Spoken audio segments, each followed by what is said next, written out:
আমি আমার স্ত্রীকে অনেক বেশি ভালোবাসি। আমি কত পরিশ্রম করে রিক্সা চালিয়ে আমি আমার স্ত্রীকে বিসিএস পাস করিয়েছি। তুমি আমার স্ত্রীর গুনাহ মাফ করে দাও, আমার স্ত্রীকে তুমি সুস্থতা দান করে দাও। মিষ্টি খাও। কেন? কিসের মিষ্টি খাবো? আরে আল্লাহ, কি করতেছো তুমি এসব? তুমি যে বিসিএস পাস করছো তুমি এটা জানো না? এই খুশিতে আমি সবাইরে মিষ্টি খাওয়াইছি, খালি তুমি এবার বাকি আছো। নাও হা করো। আমি এই মিষ্টি খাবো না। এই মিষ্টি আমি কেন খাবো? তুমি আমার জন্য এই সস্তা মিষ্টি কিনে আনছো। তুমি ভাবলে কি করে আমি এই সস্তা মিষ্টি খাবো? আমার সঙ্গে না এই সস্তা মিষ্টিটা যায় না। আমি তো তোমার সঙ্গে ছিলাম ঠেকায় পড়ে, আমার কোনো কিছু করার ছিল না, আমাকে জোর করে তোমার সঙ্গে বিয়ে দিছিল। তোমার সঙ্গে বিয়ের পর থেকে আমি পুরো টক্সিক হয়ে যাচ্ছিলাম। তোমার কাছে আমার কোনো শখ আহ্লাদ কোনো কিছু পূরণ হচ্ছিল না। আমি যখনই তোমাকে কোনো কিছু বলতাম তখনই তুমি আমাকে এই মামা 10 নম্বর দেবে? হ্যাঁ যাবো। লো লো লো ওঠেন, সন্ধ্যা গেতেছে, তাড়াতাড়ি আর তাড়াতাড়ি দাও। হ্যাঁ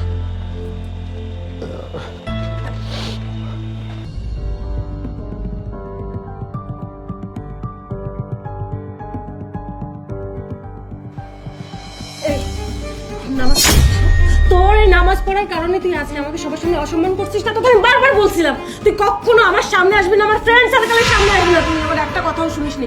আজকে তুই আমার সামনে আসছিস নামাজ পড়ার কারণে, তাই না? আজকের পর থেকে এই বাসায় কোনো নামাজ পড়া চলবে না। তোর যদি নামাজ পড়তে এত ইচ্ছে করে তুই বাইরে গিয়ে পড়বি। তুই আজকে আমার মাথাটা পুরো গরম করে দিচ্ছিস।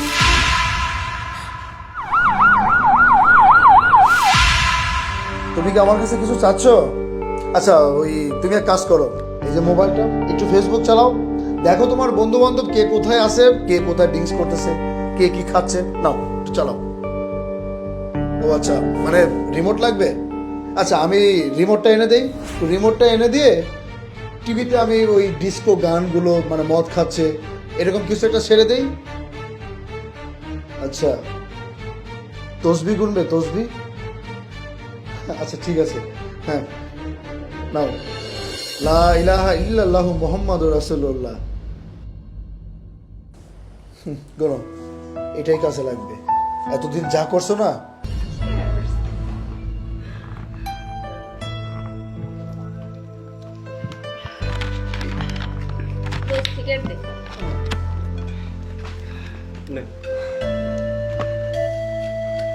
তারপর পার্টিতে জয়েন করে তোদের কেমন লাগছে?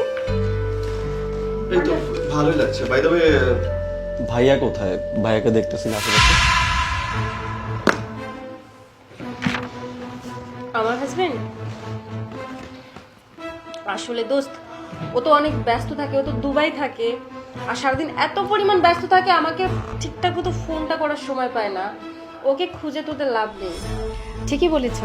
আজকে যদি ওনার হাজবেন্ড থাকতো তাহলে আমাদের এই অনুষ্ঠানটা আরো বেশি জাঁকজমক হতো, আমরা সবাই খুব ভালো এনজয় করতে পারতাম। দোস্ত তারপরও ভাইয়া থাকলে ভালো হইতো, অ্যাটলিস্ট আমরা মজা করে সবাই মিলে পার্টি দিতে পারতাম। আরে আপা, আমি বললাম তো ও এখন দেশে নেই। ও দেশের বাইরে থেকে যদি আসে তখন অবশ্যই আমরা একসঙ্গে পার্টি করবো, কিন্তু ও এত এত এত পরিমাণ ব্যস্ত থাকে, কাজের প্রতি এত সিনসিয়ার, ও না এই পার্টি টার্টিতে জয়েন করার সময় হয় না। এই দেখুন, আমাকে গত মাসে ও আমাকে ডায়মন্ডের আংটি দুটো গিফট করেছে, আবার বলেছে সামনের মাসে আমাকে নেকলেস গিফট করবে। ও যদি কাজ বাদ দিয়ে সব আড্ডাবাজি করে বেড়ায় তাহলে এগুলো আমাকে কে দেবে? ও আমাকে প্রচুর ভালোবাসে আর কাজের প্রতি অনেক সিনসিয়ার। আপনারা আজকে এই পার্টিটা শেষ করুন, নেক্সট মান্থে যখন ও আসবে তখন ইনশাল্লাহ ওকে নিয়ে আমরা একসঙ্গে পার্টিতে জয়েন হব। আচ্ছা শুন, তারপরও এই ছোটখাটো পার্টিতে হবে না, আমাদের বড় করে একটা পার্টি দিতে হবে, কি বলিস? ঠিক আছে, দিব, সমস্যা নেই। আর একটা কথা, তুই তোর এই পোশাক আশাক নিয়ে, তোর এই চেহারা নিয়ে কখনো আমার কলিগদের সামনে যাবি না, আমার ফ্রেন্ড সার্কেলের সামনে যাবি না। তুই যদি আমার সামনে যাস তাহলে আমার মান সম্মান সব ধুলোর সাথে মিশে যায়, এটা বুঝতে পারিস না? বস্তির একটা ছেলে। তুমি আমার সাথে খারাপ ব্যবহার করতেছো কেন? আচ্ছা তুমি কি ভুলে গেছো যে আমি রিক্সা চালিয়ে পরিশ্রম করে খেটে আমি তোমাকে বিসিএস পাস করিয়েছি, আর তুমি আমার সাথে খারাপ ব্যবহার করতেছো? আচ্ছা তুমি কি ভুলে গেছো যে আমি তোমার স্বামী? তুই চুপ থাক। আমি আমার নিজের যোগ্যতায় বিসিএস ক্যাডার হয়েছি, তোর কোনো হেল্প আমার প্রয়োজন নেই, কখনো প্রয়োজন ছিল না। আমি তোকে বলেছিলাম না যে আমার মা বাবা আমাকে জোর করে তোর সঙ্গে বিয়ে দিছে, যার কারণে আমি বাধ্য হয়ে তোর সাথে ছিলাম। শোন, আমার না আগে থেকে যোগ্যতা ছিল, আমি চেষ্টা করলেই পারতাম, আমি সেটা পেরেছি, এটা তোর কোনো অবদান নেই। বারবার না এটা প্রমাণ করার চেষ্টা করিস না যে আমাকে শিক্ষিত তুই বানিয়েছিস। তুই তো একটা মূর্খ, তুই আমাকে কি শিক্ষিত বানাবি রে? আর কোনোদিনও মানুষের সামনে তুই আমাকে নিয়ে কথা বলবি না, আমার সম্পর্কে কথা বলবি না, তুই আমার কি হো সেটা বলবি না। যদি আর কখনো এমনটা করিস তাহলে তোকে আমি ডিভোর্স দিব। আসলে হয়েছে কি, আমি তোমাকে খুব বেশি ভালোবাসি, যার জন্য আমি তোমার সাথে হয়তো একটু অধিকার নিয়ে কথা বলি। কিন্তু তুমি যেহেতু চাও না যে আমি অধিকারে তোমার সাথে কথা বলি, আচ্ছা ঠিক আছে, তুমি যেহেতু চাও না, আমি আর তোমার সাথে কোনোদিন এরকম অধিকার নিয়ে কথা বলবো না। তুমি যেভাবে বলবে আমি সেভাবেই শুনবো, কিন্তু তারপরেও তুমি আমাকে ডিভোর্স দিও না প্লিজ।